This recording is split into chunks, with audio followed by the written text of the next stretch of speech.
അങ്ങനെ ഒരു കാര്യം എനിക്ക് ചെയ്യാൻ ഭയങ്കര ബുദ്ധിമുട്ടായിരുന്നു. അപ്പം എവറി ഓപ്പർച്യൂണിറ്റി, ഇപ്പൊ ഈ അടുത്ത് വന്ന ഇപ്പൊ റഫ്താര എന്നുള്ള പാട്ടാണെങ്കിൽ തന്നെ ദീപക്കേട്ടനാണ് വിളിച്ചിട്ട് നമുക്ക് ട്രൈ ചെയ്ത് നോക്കാം എന്ന് പറഞ്ഞിട്ട് എന്നെ വിളിച്ചത്. അപ്പൊ അതെനിക്ക്, ഞാൻ ഒരിക്കലും അതൊരു ഭയങ്കര വലിയ കാര്യമായിട്ടോ ഒരു പ്ലസ് ആയിട്ടോ പറയുന്നതല്ല, പക്ഷെ എന്റെ ഒരു കരിയറിൽ ഇതാണ് സത്യം പറഞ്ഞ സംഭവിച്ചിട്ടുള്ളത്.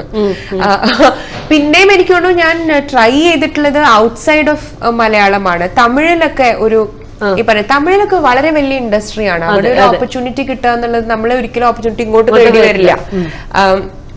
അപ്പോ എനിക്ക് തോന്നുന്നു തമിഴിലൊക്കെ ഞാൻ ഡെഫിനറ്റ്ലി ഞാൻ ഇപ്പൊ ഹാരിസ് സാർ ആണെങ്കിലും യു എൻ സാർ ആണെങ്കിലും അവരെയൊക്കെ ഞാൻ പോയി കണ്ടിട്ടുണ്ട്, ഡെഫിനറ്റ്ലി കണ്ടിട്ടുണ്ട്. എന്റെ അപ്പോഴത്തേക്കും എനിക്കൊരു ഡെമോ ആയി, മലയാളത്തിൽ പാടിയ പാട്ടുകളുടെ ഒരു ഡെമോ ആയി, അങ്ങനെ ഞാൻ ചെയ്തിട്ടുണ്ട്. പക്ഷെ ഇപ്പൊ മലയാളത്തിനെ സംബന്ധിച്ചിടത്തോളം എനിക്ക് അങ്ങനെ ആക്ച്വലി ചെയ്യേണ്ടി വന്നിട്ടില്ല. ജോൾസിനയുടെ ഒരു USP എന്താന്ന് ചോദിച്ചു കഴിഞ്ഞാൽ ജോൾസൺ എന്ത് പറയും? അതായത് ഈ സോങ്സിന്റെ ഒക്കെ ഒരു യുണീക്നെസ് എന്താണ്, അല്ലെങ്കിൽ വോയിസിന്റെ ഒരു യുണീക്നെസ് എന്താണ് എന്ന് ചോദിച്ചു കഴിഞ്ഞാല് എനിക്ക് തോന്നുന്നു, എനിക്ക് പൊതുവെ എന്ത് തരത്തിലുള്ള പാട്ട് തന്നാലും അതിനോട് അഡാപ്റ്റ് ചെയ്യാനുള്ള ഒരു നാക്ക് ഉണ്ടെന്ന് എനിക്ക് ഫീൽ ചെയ്തിട്ടുണ്ട്. ഇപ്പൊ ഫോർ എക്സാമ്പിൾ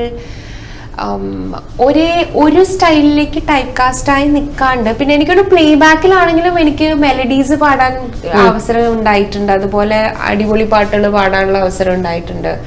സോ എല്ലാ സ്റ്റൈലിലുള്ള പാട്ടുകളും പാടാനുള്ള ഒരു നാക്ക് ഉണ്ട്. അത് എല്ലാം ഈ എന്താ പറയാ, jack of all trades master of none എന്ന് പറയില്ലേ, സത്യം പറഞ്ഞാൽ അതാണ് എന്റെ അവസ്ഥ.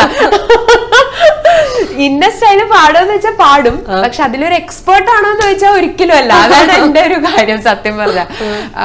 പക്ഷെ എനിക്ക് തോന്നുന്നു ഫോർ ഫിലിം സിംഗിങ് അതൊരു പ്ലസ് ആയിരുന്നു. കാരണം ഫിലിമില് പല സിറ്റുവേഷൻസിൽ പല ടൈപ്പിലുള്ള പാട്ടുകളായിരിക്കും. അപ്പൊ നമ്മൾ ഒരേ സ്റ്റൈല് മാത്രം പാടുന്ന ഒരു സിംഗർ ആണെങ്കിൽ it becomes a little difficult to adapt.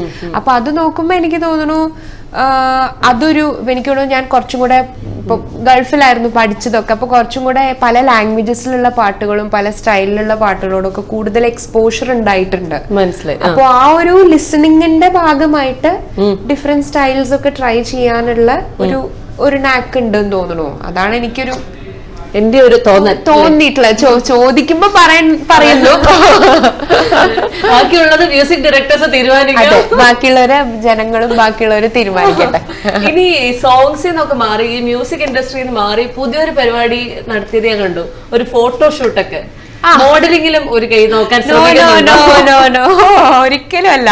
അത് ഞാൻ ആകെ ചെയ്തത് എന്താ വെച്ചാൽ, ഞങ്ങൾക്ക് ഈ പ്രോഗ്രാം